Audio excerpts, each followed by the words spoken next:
वाड़ा यानी हवेली खड़ी थी। कोई उसके पास नहीं जाता था। लोग कहते थे कि वहां कुछ अशुभ है, कुछ है जो इंसानों को पकड़ लेता है। दोस्तों, कहानी की नायिका है राधा। राधा एक पढ़ी लिखी और समझदार महिला अपने पति के साथ उस गांव में रहने आती है। वो वहां एक स्कूल में टीचर की नौकरी के लिए आई थी। गांव में मकान ढूंढते हुए उन्हें वो पुराना वाड़ा सस्ते में मिल जाता है।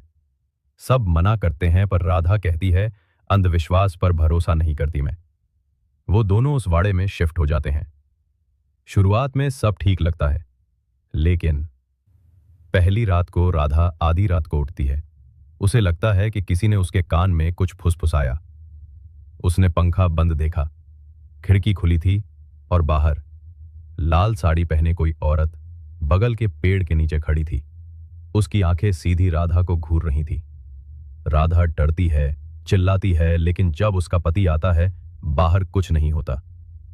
धीरे धीरे अजीब घटनाएं बढ़ती जाती हैं। राधा को हर जगह वही लाल साड़ी वाली औरत दिखती है। उसे सपनों में वो औरत खींचती है, मंत्र पढ़ती है और एक ही शब्द बार बार दोहराती है, जारण। राधा को याद आता है कि बचपन में वो इसी गांव में कुछ समय रही थी और उसी दौरान उसके ऊपर किसी ने जारण यानी काली जादू की क्रिया की थी। एक अघोरी औरत ने उसकी मां से बदला लेने के लिए राधा को शिकार बनाया था। अब वो आत्मा वापस आई है, अधूरी साधना पूरी करने। धीरे धीरे राधा का शरीर कमजोर होने लगता है। वो चुप चुप रहने लगती है।